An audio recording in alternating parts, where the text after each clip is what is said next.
live?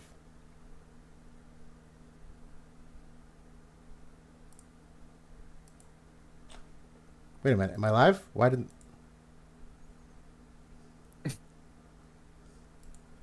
Wait a minute.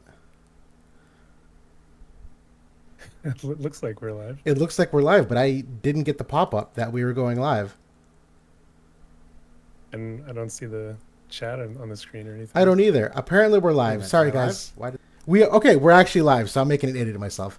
Welcome back, everybody. Sorry, having some Streamlabs difficulty tonight, where it just reset all my settings and been scrambling to get it in time. And I think I have the bare minimum down, but scuffed to start, to say the least. Hopefully, we'll recover, but it's always a good time, anyways. What's going on, JB? Not too much, man. Just been busy playing the game quite a bit these last few days, and it's definitely felt a little bit overwhelming. I think for the first time in a while, there was just a lot that came in this update. A lot of new characters, a lot of old characters that came back into the fray. So, yeah, just been kind of enjoying playing the game. How about you? What have you been up to, man? Just been Honestly, same. I've been missing out though it's on Guild War. We're just yeah. we don't have Guild War, so right now the stress test of how we normally play the game and the amount of time we invest just kind of isn't there. So there's a lot of things to play with. I just really can't get my teeth into it because we just have nothing to play for at the moment. So hopefully, once tomorrow comes with this new map, honestly, I like this new map personally. I do think it's going to be a bit of a bloodbath in the middle because that Guild War map is just this one enormous, just equal height in the middle that there's really no games. It's just going to be raw damage and healing and see what comes out. But so far, it's been nice. It's good to see teams other than Sephiroth out there.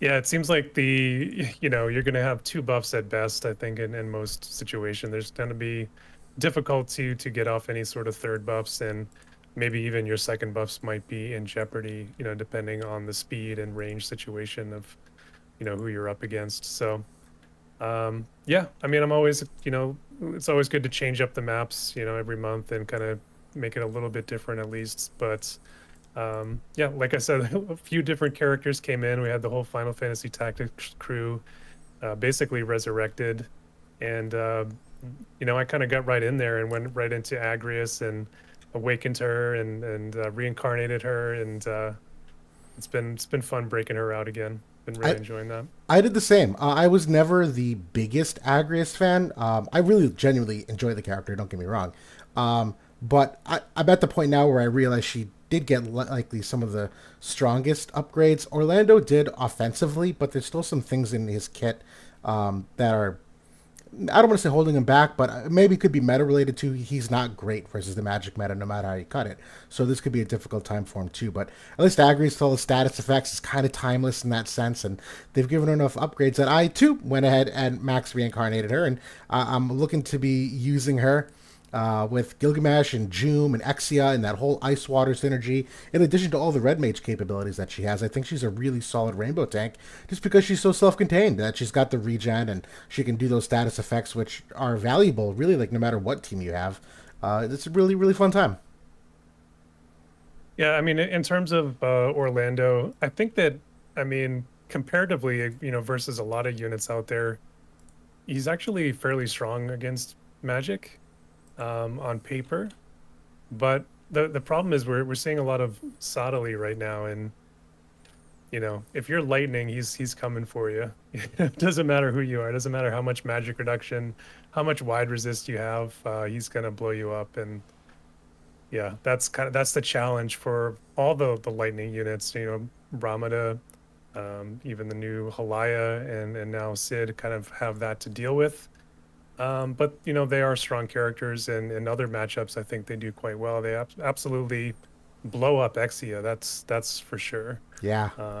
But she's got a bouncer with her, so gotta deal with that too. Absolutely, absolutely. We have a fun lineup of topics, but before we get into them, I get a special request for you, JB, if you don't mind. Because of the scuffedness of the recording here, I can't see comments at the moment for the live stream. So if you don't mind, if it's possible, just check in on some of the comments throughout the stream. You can kind of pause me and bring up some stuff that you see hopefully get it. And I'll figure out for next week, obviously, but don't want to hold up the podcast till then. But tonight we are going to keep talking about Final Fantasy Tactics. We have a fun little segment. We have 5 reasonably hot takes that we think have some credibility as an opinion. We're going to debate whether or not we think those are true or not, how much we agree with them. We do have incoming for new content this week, the Sabotender Esper and Vision card that is kind of tailor-made for Garusa, so we'll explore both of those. We have some limit break upgrades with Soul and Gernsback, both getting theirs. We are getting a raid item as well. It's been a little while since we actually had a legit raid event, like multi solo raid or team of 4, and there is a accessory that we'll look at as well for that. There's a raid vision card coming out for it too. We'll look at that, and then we're going to talk more generally about a couple items and some of the big topics. The commander update, now that we've kind of seen it in action, that was a nice surprise last week. We did not anticipate getting all the 5th anniversary stuff as immediately as we did, but now that we've at least seen it in action, we'll talk through some of our initial thoughts. We'll talk about the Final Fantasy 14 announcement, which was kind of big news, quite frankly, just from like a signaling perspective. There's some things to dissect about that, which is nice.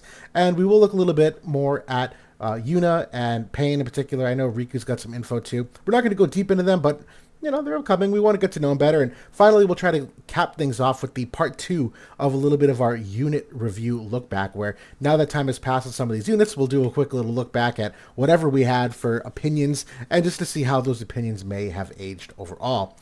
But we'll start things here with our segment, Final Fantasy Tactics Hot Takes. And so these are 5 statements that think we've kind of heard in some way or another throughout the community, and we've come up with these ourselves too, and we'll just see how true or not true they are. And we'll kick things off here with the very first one.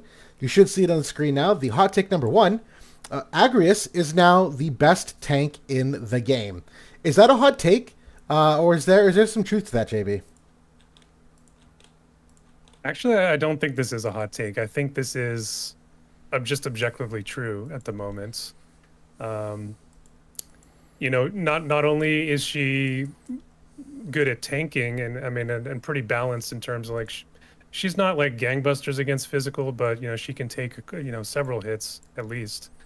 Magic, that's always been her wheelhouse, and she's much better there. But even outside of the tanking and the new aura, it's really just the status effect game where if you're not prepared for that unit, she can just take over, right? And she can stop you, she can confuse you, poison you, even disable you or silence you, maybe later on when AP is low. So that is really the X factor, and it's really more than an X factor, because like I said, if you haven't prepared your ailment resistances, she's going to get you with one of those. And it's especially stop is crazy, because even if you have a 25%er, she's regularly stopping mages at close to a 30% rate. So I think that she's the best currently. You know what? I don't think it's a hot take either. I'm not going to say it's by a mile, but it's actually pretty significant. Tanks always kind of ebb and flow in the game, because it's always a question of, do they bring enough utility? Do they have enough survivability? Is it worth that 3rd slot where you could put a 3rd DPS and just kill things, or maybe even a support and just outlast them? But right now, Summer Glaciella's kind of had that mantle for a while of like the best tank in the game. She obviously is far more physical oriented though, and so she's just not playing well at the moment. But even against Sephiroth and some of these other greatsword teams, she was starting to show some of the cracks. It was still very serviceable, but I think Agrias is a very, very safe bet to put out there. Dario the Crystalborn, just because of the timing of the magic meta, does seemingly do a lot better. A lot of times his overall upside was limited by Gilgamesh having to remove magic damage reduction, which is basically the crux of his aura. But as we see Gilgamesh kind of subside a little bit, you really kind of see Dario shining at that magic tank. And all the other tanks have really aged well. Strategist Oldoa really isn't keeping up, even though she's still a relatively solid character, and she's just not worth the slot in your party. And then even then, some of those older tanks obviously are relatively power crept at this point, that the pool of tanks just in general is much smaller than it's ever been. And so by that fact alone, I would agree. Yeah, Agrias is now the best tank in the game. I don't think that's a hot take. Yeah, and she's very playable right now. So yeah, definitely take advantage of it. She was selectable, with the token that everybody got here on the third day of the event. And yeah, have some fun. I love it. So that brings us to hot take number 2, and that would be that TG Sid is a top 5 DPS in the game.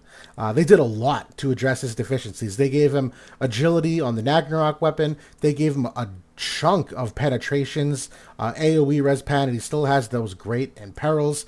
There's a lot stat-wise they did to really bump him up to cleave through. I actually been meaning to remind myself, did they also give him the... Oh, no, I'm sorry. They gave Delita the remove physical damage reduction. But regardless, he's got the physical barrier break, the slash imperil on his 120. He can dispel courage. He can nullify CT up. There's so much utility in his kit that he can also nullify one of those 5 different status elements. He can absorb damage. There's so many things there that they gave him here with the reduction of physical and magical damage, AoE wide res of 20%. The list goes on and on and on. But is TG Sid a top 5 DPS in the game? Is that a hot take? I think that is a hot take for me. I think if it was reframed as is he a top 5 physical DPS in the game, then I think that's maybe debatable. But for me, Exia overall is better against like the entirety of the game. Same thing for Sadali. I think he's also better. Garusa, I would say, is a better character. I mean, and then you can maybe look at Gilgamesh, you can look at Seifer, you can look at Sephiroth. I mean, there's a lot of units there that I think are objectively better. But then you kind of get into a bunch that are probably debatable, like, if you put them up next to what Cloud can do, what Joom can do, what Kadaj can do, and some of these other units, then I think, and even Ramada, I think that's maybe she's a little bit better overall, like a little bit more sturdy, I would say. But like in terms of like pure utility and what he brings, the package is definitely there for him, and I think that he's competitive with a lot of these units for sure. Top 5 is a pretty strong statement for me. And I also agree with that. I do not think he's a top 5 DPS. Even if you went top 5 physical DPS, I think he might be the fringe number 4 or 5 for me, because I do think there's some other characters that just have grown with the balance of the game. And although they gave him enough offensive penetrations, I still think there's some survivability issues that I thought they solved. Because again, on paper, like the AoE wide res, and they fixed some of his negative resistances, and I think, oh god, what is else? He's got the absorb now on his abilities. But for some reason, every time I throw him out there, I just find that he's just dead a lot of the time. Even with the team with Lucielle, who's like his most popular pairing, it could just be a skill difference at the moment that I'm not building properly. But then again, it is a very hard magic meta, and he does theoretically do well against it, but Sadly's out there, and it just seemingly is very oppressive. But top 10, sure. Top 5, I still think and even the AI, he's very clearly like a one buff and go kind of unit that if you're starting to weave in TMRs, then you're just at the mercy of whatever TMR you pick too. So that also is a major factor in it. Yeah, that's the thing. Like if you start playing around with the TMRs, then you are worried, is it going to start double buffing, and then he won't get to his main buff, which he absolutely needs.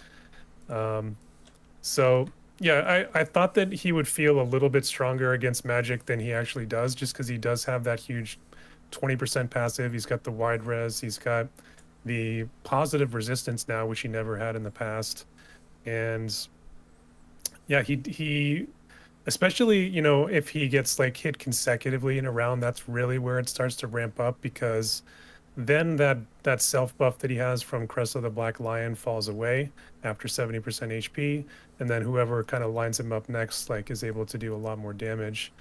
So that's definitely a concern for him. But at the same time, I think he's still very usable. He's still a very strong character. But yeah, he has deficiencies that you need to be aware of. Agree with that. So we'll keep moving on here to our third hot take in the game, and this third one is Ramza and Delita are unplayable versus the I generally speaking, top 10 Guild War caliber teams, kind of things that you would see in the top 50 of Arena or top even higher. I'm sorry, top 10 of Arena, which was the real stress test, if anything. And but Guild War is really the more like objective stress test. And same thing with like top 10 or top 50 class match, things that are where you can't pick and choose your battles. It's just kind of like, hey, like how do you do versus the field? Is this a hot take or is this true? I think right now, Delita, it's absolutely true because Exia is a very, very common pick right now in the top 10. And Ramza, I mean, he is definitely not good against magic either. So, I mean, I was using him earlier today and I told you that Sodali one-shot him, didn't matter if he was reincarnated, he still would have been one-shot. Um, but yeah, I don't think that they're playable. I think that both of them have a trick that maybe makes them like niche in a very, very, certain situations where Ramza can pull off the CT plays. Delita has the silence, which, if you hit Exia and Sodali with that, then they can be shut out for a few turns. But yeah, it's if they have silence resist or some TMR, then where are you at? Totally agreed. Yeah, I don't think this is a hot take. I've been tinkering around with Delita and Ramza on your own testing, as you mentioned, have not been cutting it whatsoever, and I don't think that's going to change, and nor is that surprising. I think we kind of felt that way, that we knew that their upgrades weren't anything substantial, and so yeah, against the top caliber teams, I do think that they are unplayable, quite frankly. I mean, at best, maybe they're good for one fight as a sacrificial pawn, where they like go do their one buff and then they just die. If that's the way you want to play it and that works, that's fine. But that's oh man, doesn't feel good. I'd say, I mean, if that's the play where like that they're probably dead, then Ramza is way more valuable because Right. at least he potentially gets you those 1 to 2 buffs, and then maybe he gets in there for his one attack where he puts some debuffs down or gets his LB. But that's kind of one of the struggles actually is I really want him to use that limit burst, but because it's still a magic attack and he just doesn't favor it unless you like really put him in a purely magic team where he's really getting huge bonuses to his magic attack. Otherwise, he just favors like the shimmering blade still. Um, Yeah. so it's difficult, I think, because it would be nice if he kind of ran in there, did the dispel and the barrier break and won, and then I don't care if he dies at that point because that's he did what he needed to do, but that's not how he's working, at least in most builds so far. Right on. Also, shout out in our chat to Jesus LBL. Glad to hear you back, buddy. I know a lot of people have been returning for the collabs. Orange J kind of made a little surprise appearance there too. We'll see if that brings some people back into the fold. Sorry for the segue, but just seeing you there, wanted to say a quick hello. But we'll move on to the fourth hot take here, which is kind of related to what you were just saying. Ramza's Shout Plus buff is the best teammate buff in the game. Is that a hot take, or do you think that's true? It's a little bit strong of a statement, but I think that I might agree with it. And I mean, in terms of, I don't know. I mean, it depends on what you consider like a buff, because there's a lot of like you could also look at like Lucielle, and kind of her her haste and like the physical damage reduction, the re-raise, the courage removal, like that's pretty insane. Like on her limit burst, Exia also has a pretty insane limit burst. I'd say like it's probably debatable, whether this is kind of right there. Because I mean, this has the AoE CT effect, plus 30 CT. You get the protect, you get the defense, the attack in magic, and then he gets a bunch of stuff for himself also. So, I think that it's debatable, whether that this is right there. So it's funny you say that, because the two that come to mind as the strongest teammate buffs in the game are Lucille's. That is absolutely one of them, with the remove courage on hit, with the haste on both, with the water buff, with the physical damage percent reduction. The other one that came to mind is some of Resnick's, quite frankly. I love her teammate buff. That is the barrier seal, and it's the oh goodness, oh my god, why can't I remember the rest of it? Hold on, guys, I'm blanking. Summer Resnick, you are buff. The one that I think is one of the best. Oh, it's the 30 unit res, it's seal barrier break. Oh, the dispel follow up casts and the 30% accuracy. That's one of those ones that like you can like take on like 80% of the teams with that buff alone. So that's another one that I feel is like relatively universal and isn't going to really fade. But I do think Shout Plus is very competitive for the best teammate buff in the game. That's like top three. Yeah, very very strong. Yep. And this brings us to a very spicy take, I think, because everyone's got different opinions on this topic in general. But number five, Final Fantasy Tactics units require reincarnation to be played competitively. Is that a hot take, or do you think that's true? I feel like this is true. Um, Mount that they need to be reincarnated could be, could vary depending on where you play. Like if you're kind of outside of the top 100, maybe you don't need to really put too much into them. Maybe like, 20 to 30 rounds might be enough to kind of get them some of those ancillary stats that they're missing. And when I say ancillary stats, you're really talking about like luck, crit evasion, dexterity, accuracy.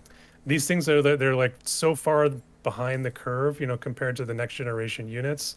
Even when those next gen units are not reincarnated, they're like 20 to 30% behind them. So, if the units that you're playing up, or the teams you're playing against are then also reincarnated and on top of that, well, now you're talking, 40, maybe 50% behinds. And that's a huge deal for their accuracy, for how often they're getting crits and all these things. So I think this one is, I don't think this is hot at all, to be honest. I would agree. I don't think it's a hot take either. I mean, my default answer was if you play somewhere where nobody reincarnates anything, then sure, you very casual and you don't need reincarnations either. Most likely, you could probably get away because the level of competition isn't there. But competitively is always kind of subjective because competitive means something different to everyone, depending on the content, depending upon the rank, depending upon your expectations. But I think hit the nail on the head that while they did get a lot of really great upgrades, these are old kits. Even though they gave them some new base stats and whatnot, they're not like materially better. They're really not. I honestly don't even know why they gave some of the stat changes because they were so negligibly small what they increased them by. But you're right; those things like the crit evade, the accuracy, those are all things that have fallen behind. They have nowhere to make up for it. I think of a unit like Agrius, who's an exceptional tank, but her accuracy is just straight up abysmal. You really do need the luck and the accuracy and the crit evade where they have not aged well. And so I do think this is a fairly true take, particularly because these aren't 100 cost units still. They are, I mean, some of them are, but some of them aren't. So like they're already behind the eight ball anyway. I think those stats mean more than people might give them credit for sometimes. In addition to the HP, that is still in this day and age kind of a defining thing that there certainly needs to be a minimum amount of HP for some of these units. And if you see one that's still kicking around like 10,000 or 11,000 HP, that's kind of just not enough anymore where you're playing in the field of units that are at like, what, 14,000, 18,000 HP on average. It's just so far behind. You got to have that from the reincarnation. Yeah, yeah, and certainly like if you're trying to play like in the top ends, I can't see trying to use these units if they're not maxed out. Nope, I would agree totally. But that was our hot. Oh, go ahead. Sorry. And I was just gonna say, and thankfully they've given us great access to shards in the event. If you hadn't got the bingo boards from before, those are coming back. They had all the stuff in the mog shops and the event shards that you can grind out, and even I noticed there was actually a new bundles put in. Like if you even wanted to pay for them, when you first acquire a unit now, like there used to be a pop-up shop there you got 2,000 Visior for paid Visior for 120 shards. Yep. Which that's compared to like buying it in the shop, it's not a horrible deal. That is now 3,000 paid for 240 shards, which now you're talking like maybe 4 to 5 times value, right, compared to free Viz. So I noticed that is new with this update. So that's kind of interesting for paying players. Yeah, absolutely great. There was a lot of great access for reincarnation opportunities, like the daily summon where you get the 20 shards a day. That's going to add up after 30 days. And obviously the Chocobo expedition where you have 4 units in the pool potentially that can give you shards. What was I going to say? The other thing. Oh, in the Mog Shop for the event, you can use like the Final Fantasy Tactics event medals to go get the shards of each. Like they're just everywhere. They did a really good job with that.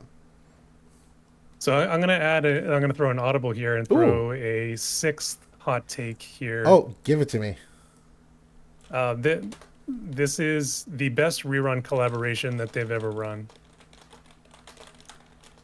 Uh, that is one of the. Hold on. Let me edit this. That is a cold take, JB, because that is so true. I don't know how anybody could debate this. No, that I completely agree with this. This is definitely the best rerun collab they've ever done. Way better than when they brought Fang in for 13, when they brought Seifer for 8, when they reran Nier. Nier was very compelling as a rerun, quite frankly, because they did do some good stuff. But yeah, this is by far better. I think like when you put together the facts that this was probably, at least on global, I'd say this was probably the most wanted collab. Um, and then you also throw in the fact of kind of like what we're just talking about, just the access to the shards, the handout of the free units, the daily summons. It's the most generous collab, yeah, that we've ever seen, for sure. So you kind of add those two things together, and I think it's very successful for kind of promoting the game, getting players interest, and making the loyal players happy at the same time. I agree. Yeah, I mean, just to piggyback on the last part there, I mean, one of the things that tends to happen with a lot of these rerun collabs is that the units that were initially run are just so old they're exceptionally power corrupt. And I think of something like Final Fantasy VI when that reran, Kefka was introduced and they gave like MA upgrades and whatnot to the Locke and Terra and Celeste, and they were just abysmally bad. They were already power corrupt, and what they gave for upgrades did zero realistically for any kind of resurgence. And the fact that you now have 4 units getting upgrades, and although Rams and Delita admittedly are still like kind of unplayable, those are units that still like got a concerted effort to make them better, far more than any other collab unit typically has in the past. So that's I wish this is the new normal, because it also feels bad as a content creator when you get some of these reruns to tell people to like pass on some of these units and to say they're bad. Like no one wants to see a Final Fantasy VIII rerun and be like, "Don't pull Squall, he's bad." That feels wrong for me to say. So whatever they can do to keep this be the new norm, I would welcome any of that. Yeah, I was just about to say like the most recent rerun we had was Final Fantasy VIII just a couple of months ago, and you know, just look at the difference in terms of like the upgrades. We've never seen this level of work put into restoring old units, and Squall wasn't even that old. He was just kind Right. of, he was done dirty from the beginning, unfortunately. Um, Truth. so yeah, hopefully this is when they do decide to rerun things. Hopefully this is kind of something that they do for at least one character from the past. Yeah, I agree with that. But the other things we have today, we're going to go through the Sabotender Esper next and the Vision card, which is a new addition incoming this week. And it is really focused around enhancing Garusa. Primarily, there's obviously a lot of other applications, not just him, but this is kind of the Garusa introduction, if you will. This is a new Wind Esper being introduced with the awesome 18% agility. Love to see the 25% sleep res. That's still kind of a nice status effect that always kicks around, even though it's maybe not the most oppressive one. It always seems to linger throughout the game in one way or another from some of these characters. The skill tree itself is particularly noteworthy because the unique node they've done here is, I can't even see it, as if it's 15%, right?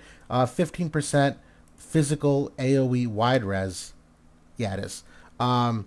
That's incredible to be able to give any unit you want 15% AoE physical wide res, but you also have the very valuable 15% curse res on here. With a Trust Owen, we'll bring that to 40%. It's not going to still zero out those odds, but it is going to very much help reduce them to a far more minimum of the time. The rest of the nodes, the magic res honestly is topical at the moment. I would probably go this way for the next because I don't know if the modifiers are all that universal outside of it. Could you go slash attack? Sure, but I might not be putting this Esper on a slash unit all the time. The attack certainly is nice. The crit rate certainly helps that little 7%. But this right side is really the bread and butter of this Esper. This is a good idea for them to introduce. I like this Esper. Yeah, the magic resistance there, I like it. It is very expensive for the last 9%. The 130 of your points there just for 9%. That's pretty rough because Yeah. at that point you got no offensive nodes, and you're almost capped out here on points unless you start pumping pots into it. But I think this is a Um, tank Esper in that regard. Like if I'm going and I'm throwing this on a tank and I get 15 physical AoE wide res, you're getting the crit evade here on the bottom too, the curse resistance, which most tanks have some kind of healing mechanism, and obviously in a magic meta, I'll take that magic res all day on a tank. So that's I know it's for Garusa, but that's really where I'm looking at this. I can see that. And then this one, it does have the ice resistance there as well for 10% to kind of zero out the negative, gets you up to 5%. So um, yeah, it's pretty good. I think that this has like an above average amount of dex too on the base stats, so you can kind of get a decent amount of crit rate because I don't think there was any. It does have the 7% crit rate, but it doesn't have like any additional there. Um, Yeah. so yeah, I think like the big thing though with this is going to be the vision card, which um, also going to be supporting Garusa and family. We'll segue to that next. This is loading at the moment. Should pop up. But yes, this is another Katana vision card, and it also further synergizes with Staff Black Mage. I remember there were a lot of groans when this first was released, where we thought like, "Oh man, like are we still gonna do this Sephiroth Shrek meta? Like we're really gonna solidify this?" But it's Katana, it's Staff Black Mage, it's Sword Knight, which kind of nice to intertwine them, and Bow. I actually like them including Bow because a lot of these Bow units have proven to be more, I don't want to say rainbow-esque, but White Lotus Fina, I think of Bow when I think of Bow nowadays. Obviously, Veritas with a Bolt is going to come into play more soon, but I think this is beneficial for that style of support. But without droning on too much, this is a 2%, 2 agility points on the base stats, 15 AP to help with your maximum AP to start that battle. You get 10% area resistance on the bestowed, which we really do like on a bestowed effect for a lot of these vision cards. You're getting the 24% unit res, which is the highest you can get on a vision card in the game, the 16% crit evasion, the 50% attack, and then for Guild War, the 15% debuff weakening. And this is a main slot vision card that you'll likely have in there. It will not be a sub slot, so you will get the full 15% debuff weakening. I mean, this is and Katana is already generally very strong from the debuff weakening angle. That this certainly compounds it. This is a pretty stellar vision card for Katana and Staff Black Mage, and even Sword Knight. Quite frankly, I mean, they're also attack oriented. But yeah, what do you think about the card? I think this gives the Katana Black Mage combo the Holy Trinity like for main slot cards. So Yeah. they have this card now with unit res. They have the Dwayne card for area resist, and now they have the Summer Resnick card for agility. Um, not too shabby, if you want to mix and match, those two jobs together, and then throw whatever in the sub slots. So, um, Bow is on here as well. I know we've been talking a little bit about that. Still kind of waiting for that unit to really amp up that group, but they certainly have the cards coming in to support it at this point. Yeah. I don't know if this is in like must pull territory, but I know that one of the more growing complaints within the game is the lack of select vision card opportunities. Where I hate to always be like asking for more because they've been pretty good as of late with some of the unit selectors and the shard selectors, but that is kind of a still growing need for many people is to have this select vision card opportunity, particularly because a lot of people were passing on hollow vision cards because of their cost for such a long time. That I don't want to say must pull, but this is kind of like a core fundamental card, I think, for really like hitting a new ceiling in some of these Katana staff Black Mage teams. And then even just the versatility of the Sword Knight as well. I'm sure they obviously would appreciate it too. This is a tough one for me to pass on purely because you're also getting the Esper. And you're telling me there's an Esper with 15% Chris Res and some physical AoE wide res. That seems like a hard one to pass up when you kind of get a 2-for-1. So I'm probably pulling this myself because this seems too good to pass up. I do think there's some good usage for it, just generally speaking, but um, you you could probably get away skipping. It depends on what you look like. Yeah, I think the case for the skip comes to, if you think about the main use case for this card right now with Black Mage Katana, the units that are going to be in that party are Sephiroth, Garusa, and Shrek. There's some other units that maybe could be in the conversation, but it's mostly wind fire based. So at that point, you have Dark Tetra as like the comparable. Get you have the human killer, which can replace the the attack value there potentially. It is a very it's a discernible difference in the unit resistance. Only 15 on Dark Tetra versus right. 24 here. So that's kind of the competitive advantage for this card. But there is the bestowed effect on Dark Tetra, which is overpowered, quite frankly, with the, especially on wind units with all the agility that it gets. So um, I think if you were kind of, honing in on that particular composition and you didn't have like hopes to get this Esper in the party, I think that Dark Tetra can get you by. And I think you're perfectly fine with that. I would tend to agree. The only counterpoint I would have is simply that vision cards have shown that they last forever. That I agree with you from the today angle. It's obviously like Sephiroth and Shrek related, but then you get a unit now like Garusa, who's another Katana unit. Maybe you're mingling an Ice Veritas there. There could be a Sword Knight unit coming out tomorrow. A lot of people are still using Ash and King Mont as of late. That go into that side of the group. That this looks like a card in the future that will be a very valuable pull. But to that point, if it's the future, maybe you can wait. So I think that's a nice alternative that you suggested with the Dark Tetra for the short term. Yeah. I mean, because you can, if you do pull it, you can always then, shift either this card or Tetra to the sub slot. And then, that party gets even more amplified. So I think like for folks that are really trying to min max on that particular composition and building around the wind fire thing going on right now, I'd say it's a pretty safe get. It's a good get for that team, and certainly like probably a best in slot for that team. Yeah, I would agree.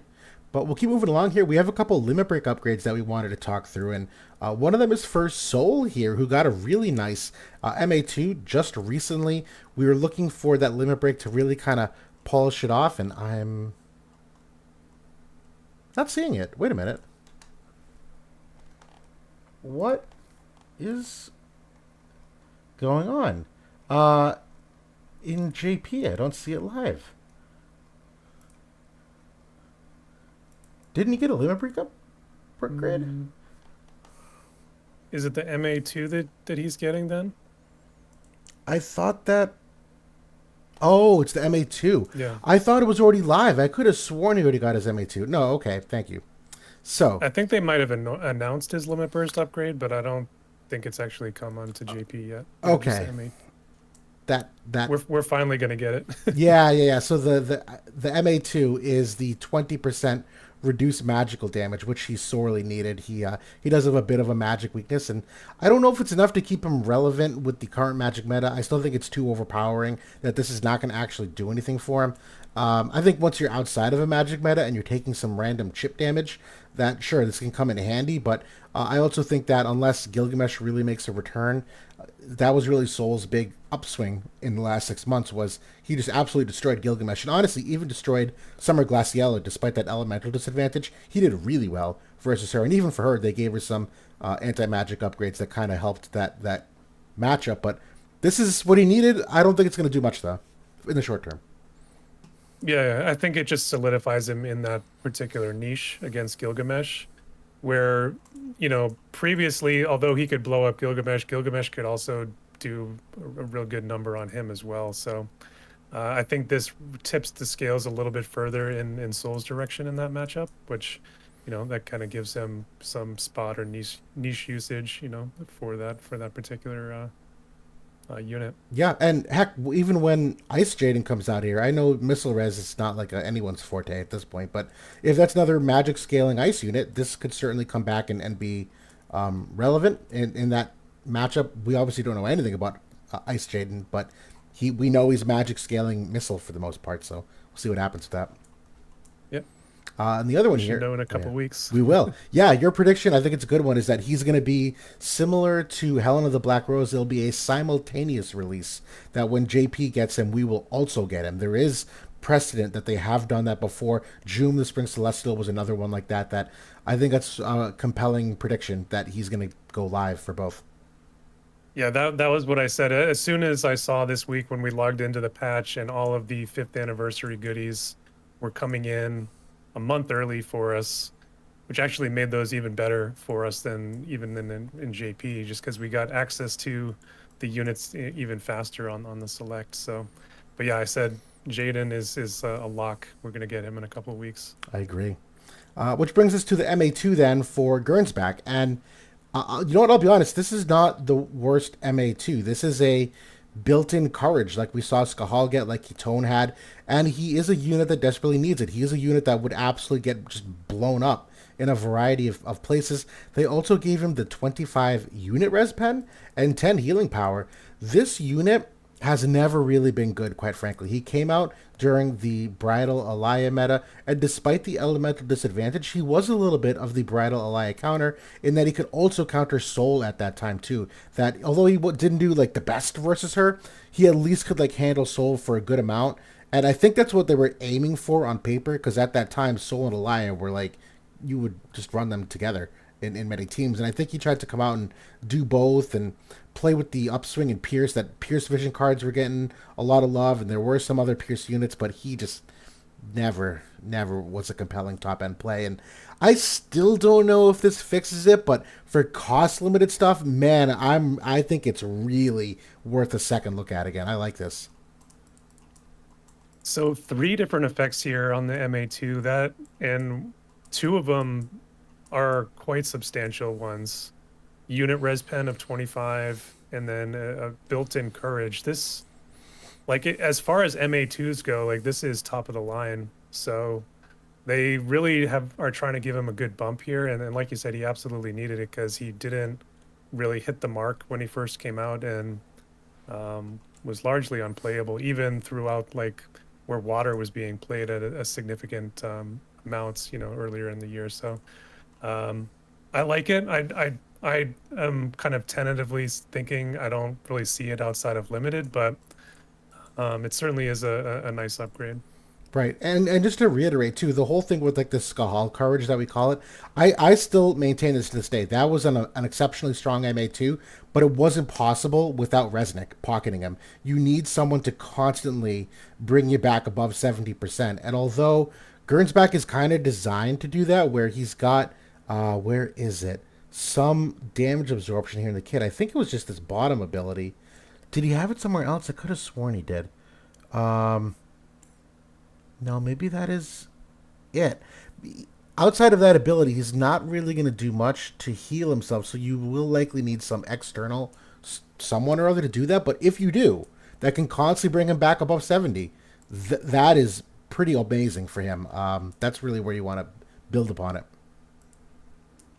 Yeah, I think that the tough part now is that we have so many follow-ups in the game that it's really, even if you do have the pocket, unless the pocket is Resnick and you're turning off those follow-ups, it's not helping you out too much. So yeah, maybe like when he finally gets the LB upgrade, maybe they'll give him some more absorption there, and that kind of would synergize nicely with this. Yeah. Um, but yeah, I think this this character did have the niche of kind of like the anti-magic, like he's got the high unit resistance and like a pretty good magic resistance. But yeah, I don't really think that he's going to be playable even now, like in kind of the height of this magic meta. I would agree with that totally. Yeah. But That's what we got for other character upgrades. We do have some interesting content coming out this week, which is the raid. And I don't know much about the boss quite yet, but the bosses have been kind of not all that complex to beat. I'm sure we'll talk about that once we Probably going to be an Earth boss. yeah. For Garusa release, absolutely, yep. But we're getting an item, obviously new UR item, but we are also getting a vision card, which you'll be able to do a PVE stage to unlock and get it for free and get all the shards to level it up. But we'll look at the accessory first. This one's an interesting one. It's a nice for an accessory, a really healthy amount of HP and defense or spirit. In addition to the crit evade, there is some debate how much of this you would retain based on your trust stones, because in an equipment setting, the highest one, stays, and the next highest one either gets cut in half or even worse. I'm pretty sure defense and spirit get cut more significantly than the 50%. So, regardless, these are still good stats for an accessory no matter how you want to look at it. And the box stats here, you're getting the 20% HP, and none of these will stack with Truststone passives, just to reiterate. So you're getting the 20% HP, the 7% all element res, and then 40% resistances to 3 status elements. It's Frostbite, Immobilize, and Berserk. So this does some nice things to free up some of those Truststone passives. I know HP notably could be one of them where you can take out the 10% HP you might already have and get this instead. And then some of you are likely already using Immobilize and probably also using Berserk to some extent because of Sephiroth and Vega TMR. And I know Frostbite has kind of subsided just a little bit because it was really only Gilgamesh bringing that status element in. And we have the Summer Resnick aura, which can prevent it as well. But I don't know. What do you think about this item? I think it's an intriguing one. I actually think this is quite nice. I think like between the HP that you get here and like the actual base stats of the item, it's comparable with like a lot of armor pieces, and those stats. So, especially right now where the meta is really opening up and there's a lot of ailments, especially with Agrius coming in. The ailment resists are at a premium right now if you really want to min max. So a lot of people I think are, talking about using the marshmallow and kind of configuring all these trust stones to try to, hedge your bets against all these, disables and stops and confuses and etc. This gets you the Immobilize and the Berserk, and it's at the enhanced 40% rate, which is it's even better than a trust stone at that point. Yep. So I can see myself using this, maybe even comboing it and going like double ring rather than an armor or a weapon, on certain units, and then just not having to worry about those in certain matchups. So yeah, I'm gonna try to get. Well, I always clear all the recipes, but I think like I think they changed it so you get a +5 now when you get level 100. Okay. Do I remember that? I mean, it's been so long since we've had a raid. They're so few and far between, but I feel like we get a +5 now somewhere along the line, and then so that I think we might be able to complete 2 of them, but I may be misremembering too. It has been a while. Yeah. I mean, either way, I'll probably go for the spirit build in the short term, just because there's not as many spirit-based accessories or items that are equipable. They do skew more defense-oriented, but yeah, this honestly is a worthy farmable piece. I won't call it niche, but I'll call it, I don't even know if it's an adjective, difficult, because you really do have to think about your Truststone passives and what your alternative equipment is.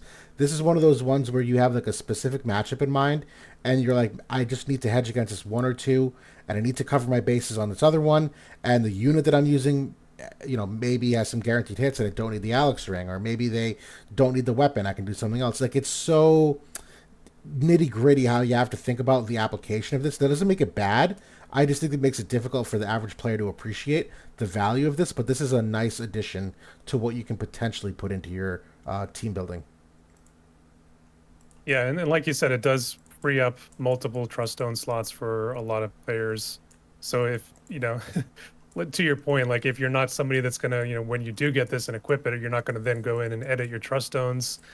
You're not be able to see the full value out of this for sure. Yep, absolutely. But we are also getting the vision card to go alongside it, and it is a vision card that's I don't know what you're translating it as, but it's Veln kind of randomly, and then Ravies and Varouche. And I say Veln, I'm sorry, I meant to check this.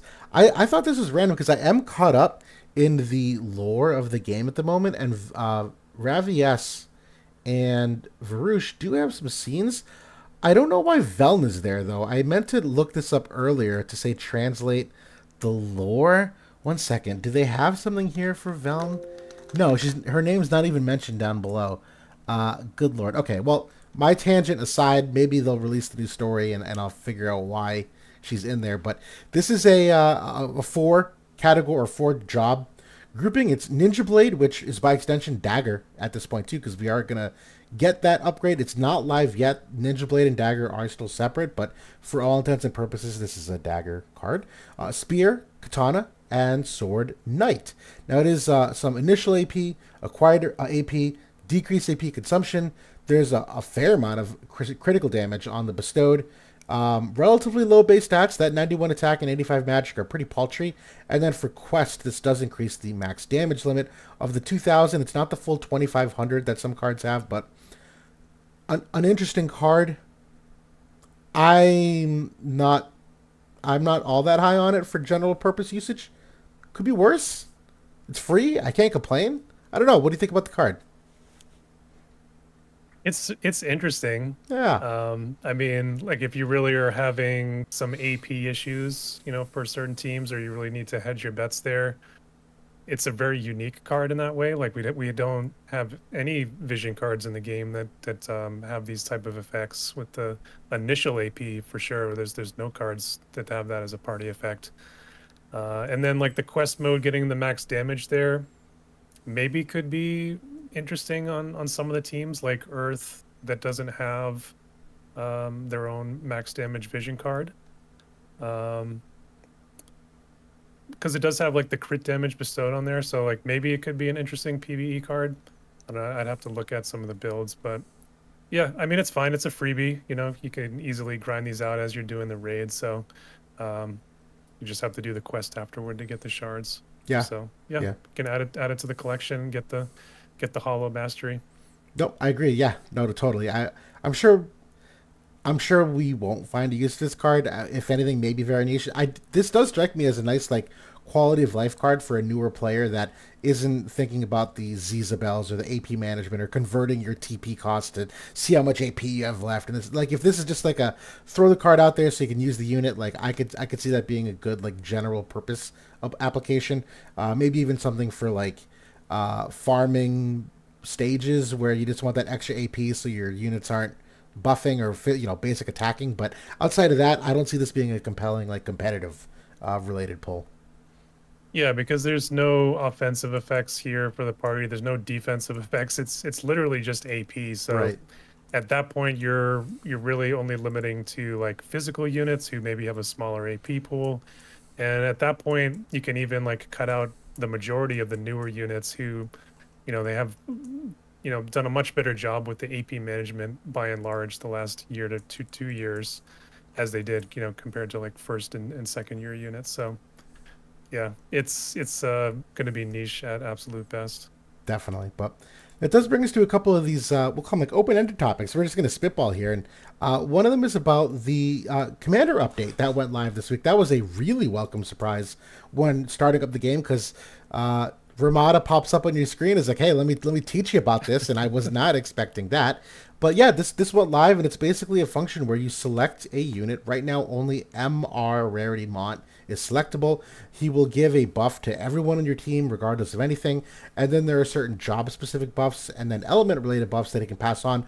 I unfortunately should have screenshotted it just to have the example, so I don't know what it is off the top of my head. But it's like 10% luck and 10% HP and this and that. And the way it works is that you can select that commander unit, but if you use them in that commander slot, you cannot use them in your live party. So you must only have them in the commander slot. It's live on every kind of game mode. You can put a commander in every single kind of team. It functions virtually like a vision card in that sense that it's supposed to be just like a flat party buff that applies based on your job and element. And I think I'm really intrigued tomorrow when Guild War goes live, because in Guild War, if you look at enemy defenses, you can see the commander right now in the mock screen, but I'm curious tomorrow when this goes live, will you be able to see their commanders on an unopened team? Right now, you can only see the slot 1 unit. when the other two are blacked out. If you can see the commander, I'm super intrigued what that might mean for like maybe giving away what your defense is, or maybe like baiting people into thinking it's a team that it's really not. I'm very intrigued to see how that plays out, but that's the summary. Yeah, we were not expecting this to come in the update. We knew that JP was getting it, but to get it at the same time was pretty surprising. Like you said, just Prince Mont is the only one, and it's going to be the only one until probably the new Jaden unit comes in, which kind of leaves an interesting dilemma, I think, for this system and how they've set it up, where at least right now they're saying it's only going to be on new unit. So when Jaden comes in, what if you want to use him at that point? Like you have to then use the mods, commander. That seems kind of counterintuitive for as a selling point, because at that point, okay, you're either getting the unit so that you can just plug him in as your commander, or you're getting them as a future commander for some other, hypothetical team, which is a little bit weird to me. But maybe it kind of sets up some interesting decisions and interesting strategies. So we'll have to kind of see how it plays out and kind of how often that they're putting these in. But I hope that they don't stick to that. I hope that we see some old units get upgraded as commanders, maybe like from lore reasons. I don't know. We kind of had some discussion in our Discord about it, and it didn't make sense that like the Liliths and Ramadas and kind of some of these key actual commanders in the game didn't have that tied into them with this. So Yeah, I agree. I'm very intrigued to see it actually play out in practice and the frequency that they'll be releasing. Is it going to be every unit? Is it going to be just a couple units? Because, yeah, to your point, if it's only a brand new unit, all right, you pull the unit. Well, then what? You just don't use the unit. You just put them in the commander slot, even though they're likely the. And here's the thing: new units are typically like the best cutting edge units. So you mean to tell me you're going to release Ice Jaden, the brand new best unit in the game? That's just making an assumption, and you're not actually going to use them. You're just going to put them in the commander slot. Like, I find that kind of hard to believe, but I would imagine that's the kind of thing that as time goes on, once you get more of them, the system will make a heck of a lot more sense. That as some of these units get power crept, I would imagine that the commander buffs probably don't get power crept, at least based off what we saw with MR Mont. I mean, like 10% HP and 10% luck, that's not nothing. I mean, if you have a power crept unit and they're still giving you 10%, that's still like, that's a trust zone passive right there. You know what I mean? Like, that's something that we do look for. So I think this system will make it a lot more sense as time goes on. But I'll be honest, I'm not going to complain purely on the basis if this is our power creep. That's a very light power creep. That how can I say this? If it's a commander upgrade for a unit you're gonna pull anyway, then it's not really an extra cost to you because you were gonna pull the unit anyway. It's just that now it widens the gap between the value of a new unit compared to the value of an old unit, which I think is fine. That's got nothing to really do with like the playability of older characters. Like, it's just something that gives some extra value to a new character. Yeah. I guess the nice thing about it is that you know, so E30 and E30G in the chat says that his concern with commanders is that the units are mid, but the commander abilities are OP, so it essentially FOMOs you or forces a pull at that point. Which we kind of mentioned it before when we were talking about the system last week, but I'm sure that's going to happen, and that's kind of what they're going for. That this is a selling point, going forward of these units. Maybe you want to go in and now on some units that you wouldn't have pulled in the past. I guess the nice thing though is if you are pulling purely for the commander ability, it doesn't really matter about at that point about reincarnation. So you don't need to invest extra resources into them necessarily. You can, I think, I'm guessing probably 120 is going to open up, or maybe just Transcension maybe gets like the full benefits of the ability. But there is one other thing though, and that's the actual commander ability that launches when you actually get into the battle. And I noted there's like a little animation that plays when the actual buffs your units. So right now I think for warriors and ninjas, Mont can give them AP consumption decrease of 10%, and then like Beast Killer, which is whatever. Um, but like I'm sure Jaden's is going to be pretty cool, and maybe and to E30's point, maybe that's what people are going to FOMO for if he gives like some huge attack buff or human killer or all these kind of things. Yeah, I agree. I mean, I think that is a good concern, but I think my counterpoint would be that this game would slowly waste away on itself if it was releasing mid units that had OP commander abilities, because I don't think mid units would get the pull from the average player base. I think that kind of flies in the face of how power creep in general would work in the game, but I would agree. Like if you look at a collab and they release 3 units, like this last recent collab, maybe Angela's the one with like an OP commander ability that all of a sudden everyone's like, ah, I wasn't gonna pull her, but now I feel like I have to for the commander ability. That could come with these collabs, but they didn't do it with 10-2, so that's I guess promising that they didn't start off on a bad note. But regardless, I see this as a much longer term problem because by the time you get to that point of having enough commanders to choose from, like I think you're talking 6 months from now where you start to really see any problems. And then I think that's a little bit like I've seen some chatter about kind of just having one option right now. It would have been nice like to maybe have a couple of different options or maybe just one MR one for like each job group. And it looks like it's touching on 3 or 4 different groups. So like maybe they could have had 5 and covered all 17 groups or 18 groups or whatever it's going to be. That might have made it a little bit more interesting right now because at this point you're just plugging in Mont and it's not really anything interesting or nuanced to it. Yeah, So yeah, no, I agree. I know someone made a really good point that they probably just released one for the sake of bugs, just to make sure that they didn't like break the system and have a whole bunch of commanders that had a whole bunch of unintended effects, and now all of a sudden they got to go rework a bunch of code. So kind of a little bit of a soft rollout, which at this point I'll take. I'm all set with the bugs. You guys do whatever you need to keep the game running because we've had enough of them. But yeah, that I mean that if Justin is listening, I know that I did notice that when you are going in for like your elemental clear, like Garusa's mission this week for his katana, clear it up with all wind units.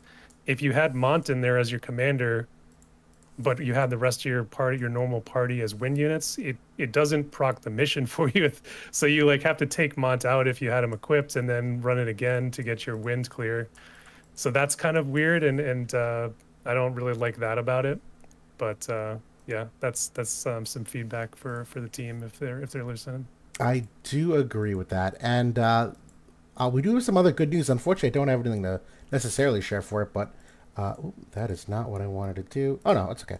We'll talk about the Final Fantasy XIV announcement that Dawn Trail is getting an actual collab. That not only in Final Fantasy XIV in the Mog Shop can you go purchase King Mont and Queen Mashari their outfits for use in Final Fantasy XIV, but they are adding vision cards here for us as well from 14 Dawn Trail expansion, and assumedly some Thancred and Ishtola upgrades. I think that would likely go hand in hand. I haven't heard anything of that confirmed yet, but I would imagine so.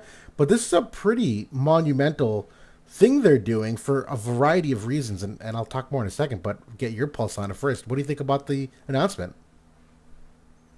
So yeah, like some big 14 players in our guild were watching the live stream over the weekend, and they posted that like hot off the press right when it came off during the stream, and I was like, what? This is crazy. Like, we some of the last remaining units that don't have their transcendence are these guys. So, and we haven't seen anything with 14 for forever. And they had that Dawn Trail expansion. They've had other expansions that have kind of came and went, and yeah, nothing has come back into War of the Visions. So, for me, like the kind of close succession of these collaborations with I'm talking about Final Fantasy Tactics and now this one, I'm viewing these like purely as like promotional collaborations for not only to bring players back in that might have been interested in those properties, but bring new players in that like those Final Fantasy titles. So it kind of behooves them at that point to give those units compelling upgrades to make them playable and usable in the meta. So I'm absolutely expecting Ishtola and Thancred to get complete reworks similar to what the tactics units got. I agree. I absolutely love this move. And just to note, one of the reasons why it's not more regularly, from what I understand, the producer of 14 is genuinely not a gotcha fan, like the style of game. And so he's been very hesitant to associate Final Fantasy 14 with something like War of the Visions, just on the philosophical difference that he doesn't really approve of the business model. I don't know if that's ever been explicitly stated, but that seems to be the prevailing news that we know about the reason why. And 14 is absolutely the breadwinner for Square Enix. Like, that game is carrying Square Enix's profit and revenue streams. So if the head guy doesn't want to do it, you don't bite the hand that feeds you, if you know what I mean. So whatever happened, at least they seem to at least open the door again for this. I am a massive fan of it, if only for the exposure point of it. Final Fantasy XIV has an enormous reach, and I've said time and time again, I could go to a Final Fantasy con dressed as Leonis, and no one would know that I was a Final Fantasy protagonist, and that's really sad. The fact that like these characters, for how amazing the artwork is, that we all constantly say, for a storyline that started off rough, but honestly has gotten much better with time. For a game that's based off of tactics style, which Final Fantasy Tactics is a beloved, titular entry in the series that more people don't know about War of the Visions. And every time I talk to even other Final Fantasy fans, I'm like, oh yeah, the Final Fantasy mobile game. And I have to like go into this whole soliloquy about what it is because they haven't heard of it. Like, it's a Final Fantasy game. They should hear of it. So the fact that they're at least getting it the exposure to it on that wide scale audience is a massively good thing. I hope it continues to have that strategic emphasis to keep putting the name out there, because the marketing is relatively sparse, and particularly for an older game, I'm sure the marketing revenue is not all that high to like take up advertising space in places. I think what they're this approach that I think that they're taking, and I mean it'll be confirmed here for us, once that comes along in a couple of weeks. But if that is kind of if they're kind of taking the same approach as a promotional collaboration, as a player grab from those other properties into War of the Visions, that also kind of tells you that they are trying to reinvest in the game, and they just set it up for another year or 2 years or however long they can get out of it. They're trying to reinvest in the game, and I feel like that is a much better approach than some of the things that we've seen them do in the past. Addison Ray, so hopefully it ends up being successful. And certainly, like, from a veteran perspective, this is the kind of thing that we want to see those old characters, beloved characters, get complete reworks so that they're we can take them back out again and play with them. So hopefully we see that. Yeah, I totally agree. I mean, I think they've done home run. I mean, yeah, home run after home run after home run of decisions in the last like month or two. Of all things that I was looking for the whole summer that went by, in terms of the Justin and Friends live stream, and I've said this before, but again, like the actual Halloween Alaya live stream, they overhauled tactics and brought that all back and were very generous with it. They had really favorable 5th anniversary banners, no real significant cost increase, which is something we all wanted. They finally did the Hollow Stars in the exchange. They now are collaborating with Final Fantasy XIV. Like, this is literally like check boxes, everything I wanted to see from them, to signal that this is not a dead end of series game, that they're just turning the wheel and milking the money till the cow dies. Like, that's kind of what it felt like through much of the summer, where it was just bam, new unit, bam, new unit. Like, all these other units are gone, really forcing down the power creep at a really harsh spike. And even then, you'd have units like Cloud and June that were amazing one month and then just kind of couldn't play the next month, and that didn't feel good either. And obviously, with the absence of the team, even like Hiroki in particular, we still have not seen Hiroki really publicly, but we obviously have seen the rest of the team. That didn't feel good either, because it really did feel like, oh, they're not going to put any investment in this game. They're literally just pushing stuff to JP, and then we're just getting the end of it. But that is seemingly not the case, which I think is really great.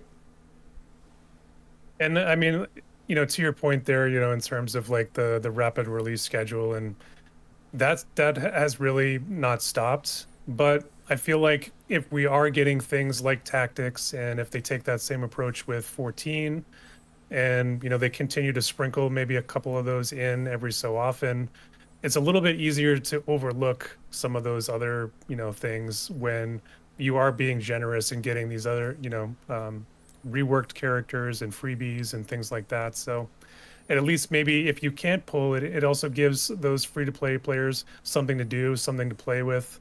Um, so I think it's really a win-win. Yeah, absolutely, absolutely. But I know we are getting a little bit longer. I think we're just crossing the hour mark. We were gonna talk a little bit about what we know from 10.2. JB, I'll be honest, I don't know if I have a different opinion yet from what I saw last week. I don't know if I've studied their kits more than the initial release. We did get info on, I'll show you this, on the vision card that we didn't know back then. This is an agility based vision. Actually, let me pull up your much better infographic. I don't know if I can really offer any benefit, or I'm sorry, any insight to the units, but at least the vision card I think is worthy of updating people on, because I know we've been punting on the unit review thing, and I would like to just blow through that still. But yeah, this is a great sword, gun, and sword warrior. It's an agility based card. You're getting crit damage and 20% physical wide resistance. Some initial AP there, and a little bit of extra dexterity. I don't mind this card. I don't hate this card. Yeah, I don't know. I would have liked to see a fourth group on here, like all of them.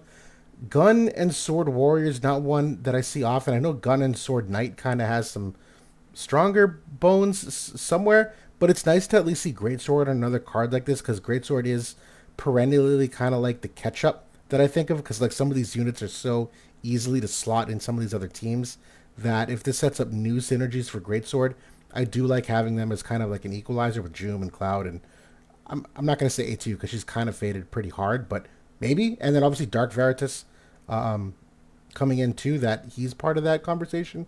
Same with Paine, who is a great sword unit. So I will say before I hand this off to you, this is a massive, massive missed opportunity that they did not put Dagger on this vision card, so you could actually use Yuna and Paine and Riku all in the same team. They've never done that with a collab, to put all three of the same classes, and this collab, if any, was a primo to put all three of them together, so you could actually run the three of them together in a team. It may not have been a great team, but they kind of missed the ball on that. I will poke fun.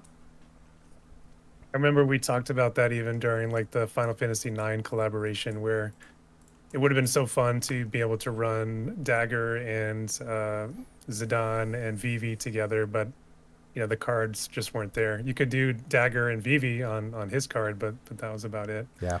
Um, but yeah, like especially with this card where they're all pictured and it's like that YRP kind of, this is like the pop idol like pose or that they're going for. Um, the Greatsword connection, I think, is the most compelling right now because A2's card has that same combo as well with the gun and Greatsword, and I think they may have like one or two other cards that are okay. But you think about like Cloud, I think this is a really interesting card for him because he can get like the 30 wide res passive right now for physical. You can add another Yes. 20 on this, and I like this particular party effect combo because you have the agility and the wide res in one, where I feel like on a lot of the wide res cards right now, it's been a little bit harder for me to bring it into the main slot unless I'm like specifically countering one specific team, and um, then you can feel better about just having like just physical or just magical wide res. So I don't know, I like kind of getting that in there for free on an agility card I would be using anyway. Yeah, totally agreed. That is one of the biggest conundrums of the AoE wide res, is to say, do you take out regular AoE wide res and replace it with this? And the answer is sometimes. It's not always. And even then, this only applies to physical damage. If you don't have AoE res anywhere, then you leave yourself completely 100% exposed to AoE magic damage. So that's the other kind of side of the two-sided or double-edged sword. So yeah, that's a really actually astute thing that I didn't consider here. This is kind of like a two-in-one, that these are both primary main slot vision card attributes that you are getting on both. And the Cloud shoutout's a good one, that he will get substantially high physical AoE wide res. It's good point. Yeah. So I mean, in terms of like the units, just like real quick hits, Yuna, like for me, is she's passing the damage test so far for me. where like it's been so long since we've had like a really compelling, like good missile unit. And from the damage perspective, I think that she looks special that way. Like she can legitimately put out a ton of damage, if you, especially if you include like the tracer follow-ups, which she can buff it on both units, which is actually kind of interesting if she kind of sits back long enough. Um, in terms of Paine, I think that she's gonna be good with Dark Veritas. I feel like that's kind of the synergy there that is looking really good to me. Where Dark Veritas is gonna have the Dispel Seal, and she has the Hastiga, and those two effects like go so well together. We've seen that with Exia and Lucielle right now. So um, obviously, Dark Veritas is a work in progress. It's going to be a little while till he's fully maxed out, but I think a couple of months from now that could be an interesting combo. Yeah, I absolutely love that combo. And Pain looks like a very compelling 90 cost unit. I know the last Very, couple, very good. very good. The last couple have been fair. They've looked like 90 cost, but have not performed to the level that you needed. And even if Pain ends up being like okay for a little while, because some of these 90 costs historically were not like permanent meta changers, but someone like 2P had like a month and a half of like really strong use. I still think that's a solid, and particularly because she's the free unit, like a solid like expectation of what this unit does. It's when you get a unit. You guys are gonna hate me. Like Tifa again, that kind of just like never gets to really do anything. Then that kind of feels bad. But I think Pain is not that kind of unit. And I agree with you on Yuna. And that was actually Woodstock Wins, our manual, other expert was kind of chiming in that he didn't really love her kit for mostly manual reasons, as you've pointed out. There have been some problems that you've had conceptually with the decrease of move one for these missile units and what it does for their range. But my counterpoint, because the only way I was really looking at this unit was like, the buff. This is very clearly damage oriented to give the 20% damage for both physical and magic. Obviously, you have the oh goodness, where was it? The missile imperil of 10% on her weapon, and this is also kind of like the increased range. That to me, it's like she either does a lot of damage and that's her value or not. Because I did not see a ton of like overabundance of utility here, but she's got the dispel of the honeycomb, which is obviously kind of rare and amazing. And the same thing with the physical damage buff. Like this buff alone should cleave through what most people are using for like guaranteed resistances. Where like for most people, you're using a honeycomb or the physical damage. Hold on 1 second. Yeah, reduce physical damage, and like that's kind of like how you're getting by. And the fact that she can get rid of that, pretty awesome addition to the team. And the crit damage angle. I'm sorry, that was the big thing because this 120 ability, as a double hit, has that crit chance of 999%. That's also what they leaned into with the crit damage here on her mastery ability, and obviously is on that vision card we just looked at too. So if her thing is the crit damage angle, that's like a pretty significant percentage bump on total damage. She's fairly unique too in that she has the unit res penetration and she has the unit shred. And that is a combo I don't think that we've seen before.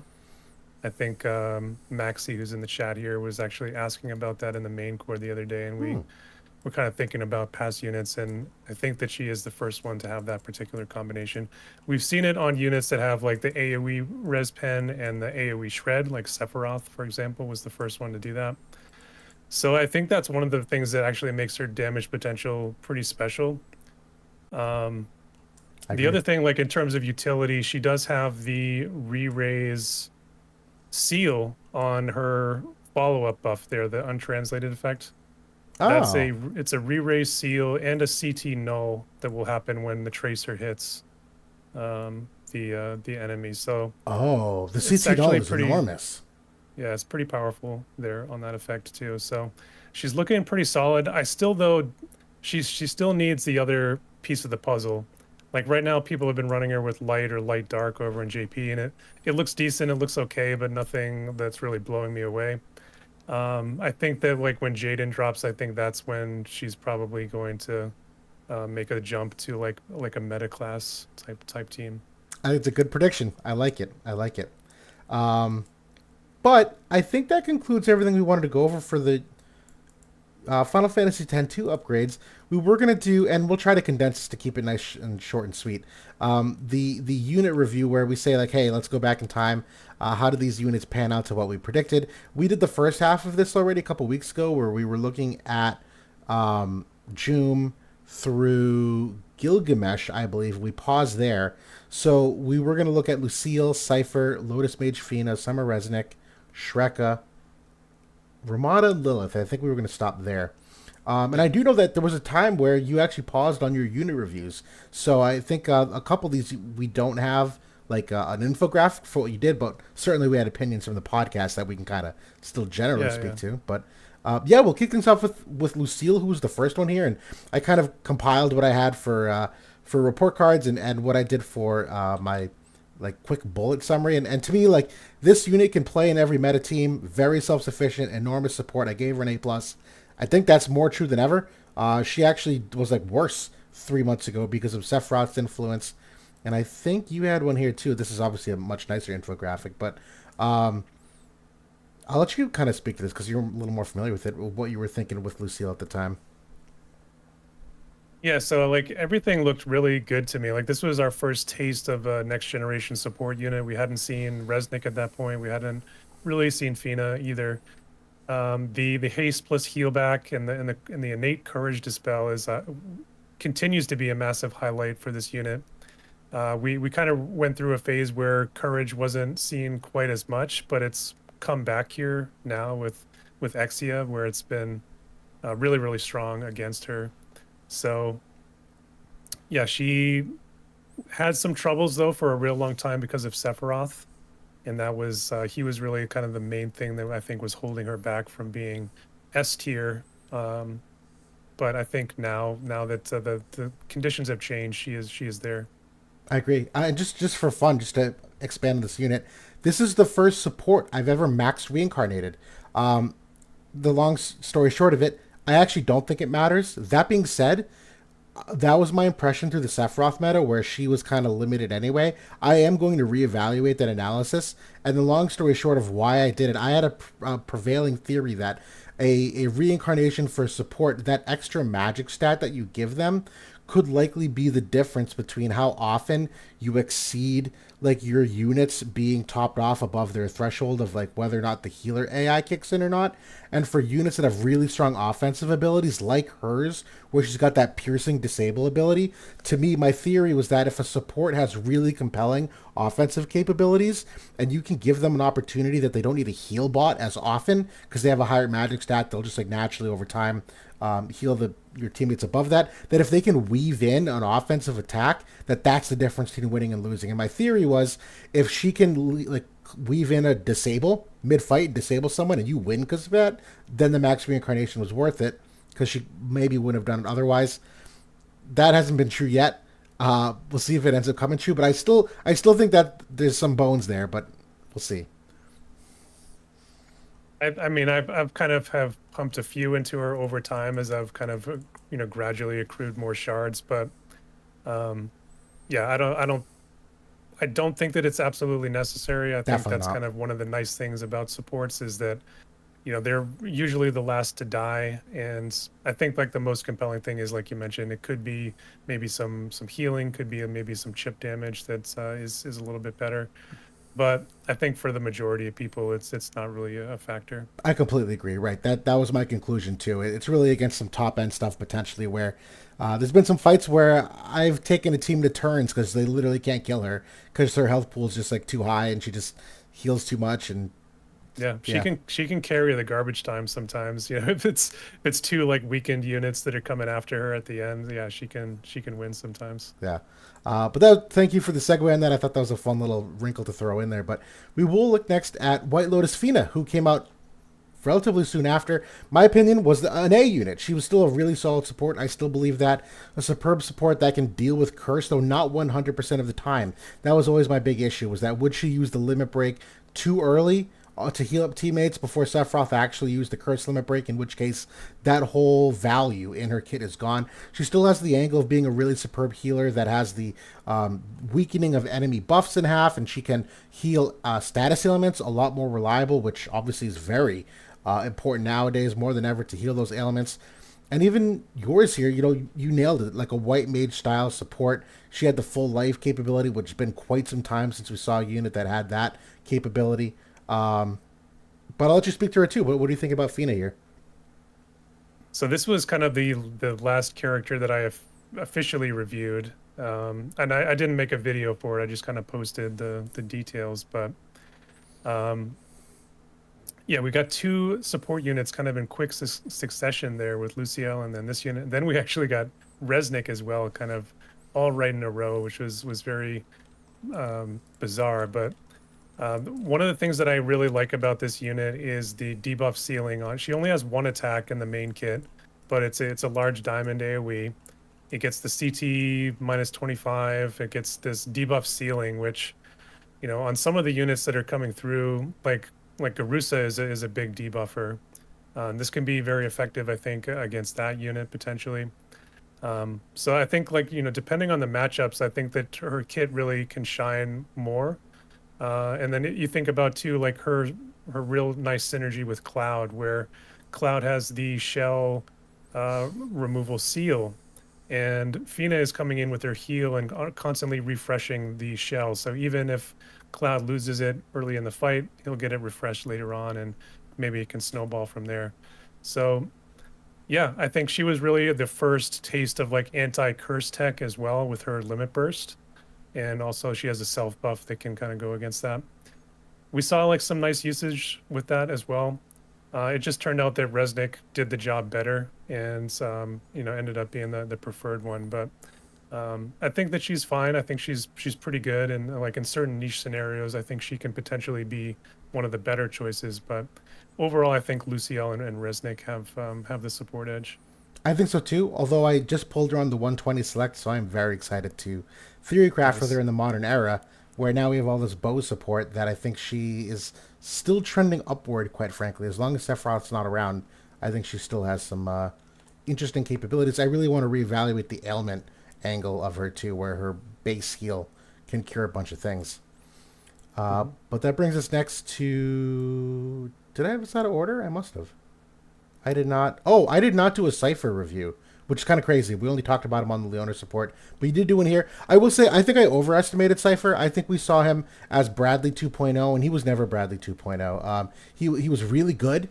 One of the few competitive units in the short term to go against Sephiroth and some of the others, but Sword Warrior kind of never came together like we were hoping, and he it was more of a coin flip than we were hoping. I think that you could win, you could also lose pretty easily, and I think I overestimated his impact.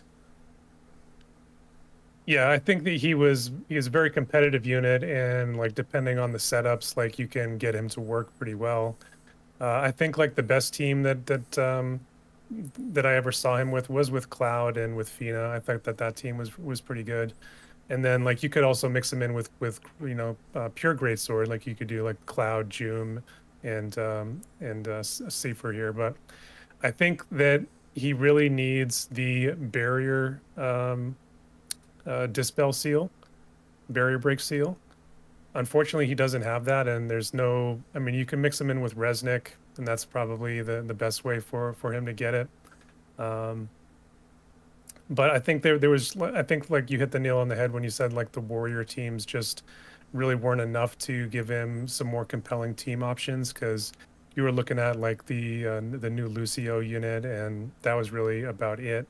And even that guy was not really playable in against the Gilgamesh Sephiroth meta.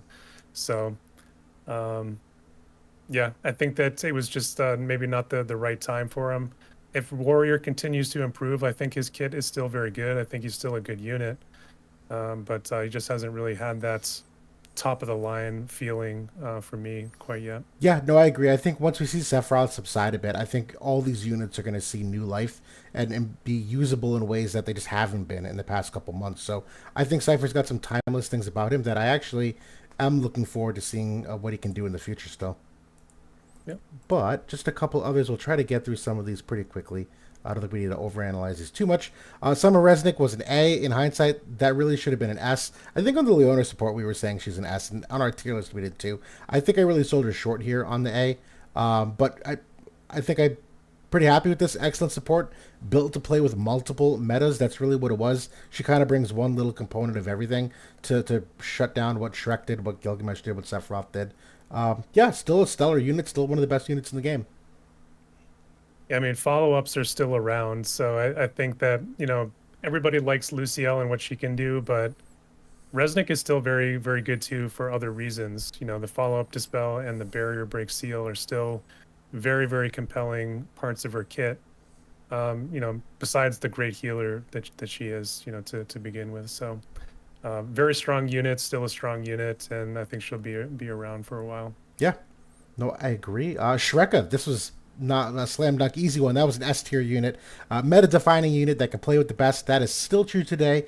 And although it is again kind of fading downward just because of some of the follow up removal, we're seeing units that can more easily one shot her, like Crimson Wizard, and even Exia coming in that can now duplicate her dispel ceiling uniqueness. The Exia is now like another unit that can do something similar that kind of dilutes Shrek's like oppressive value that she's the only one that can.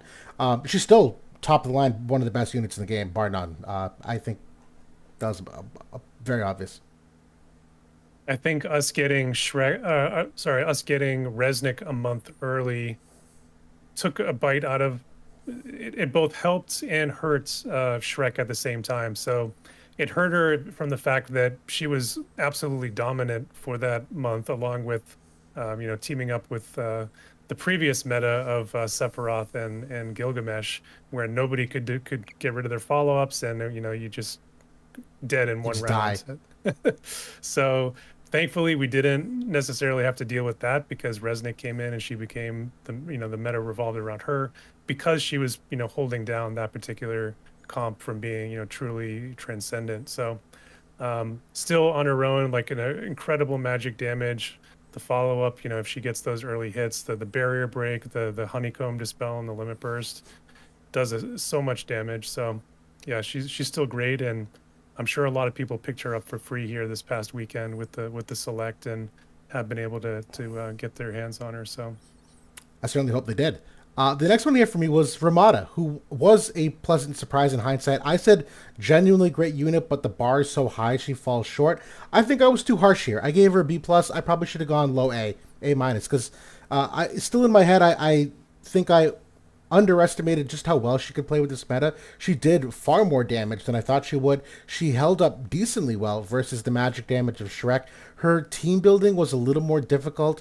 That I think that's kind of where she falls short a little bit. That the amount of teams that she can play with are there, but not nearly the same as some of these really top end units. But I know for me, I also had this fear. I just didn't see the Pierce Res pen in her kit, and I knew how easy it was for a unit like A2 to come in and shut down an entire Pierce meta. That I saw that as like still like in the back of my head, this potential counterplay that A2 did so easily, like on a whim. I still think this unit's better than I thought she was, but yeah. I feel the same. Like I was always interested in this unit just because it was Ramada, and I was always pulling her. But I had the same general feeling that like she was going to be pretty good, but she wasn't going to be amazing. And I think like in the back of both of our heads, I'm sure like is through this whole next generation meta is we're people are looking to us for guidance on these things, and you don't want to hype certain things up that maybe aren't going to be that next level, and that's kind of always ringing in part of your mind when Agreed. you're reviewing these things or giving advice, because the characters have just come so fast and furious and they're so expensive to build. You don't want to steer somebody wrong or overinflate something that's just going to have a small use or a niche use case. So I mean, the bottom line is this unit was better than a B plus. She's an A unit. She's a good unit. Oh yeah. But she was just to me, she always just felt like she was missing one additional piece that would have brought her up to that next level. And that's still at the end of the day, that still remains true for me. Like, she's good. She's good against magic. She does good damage. She has good to sustain. But I feel like she's just always missing one piece to really push her over the hump.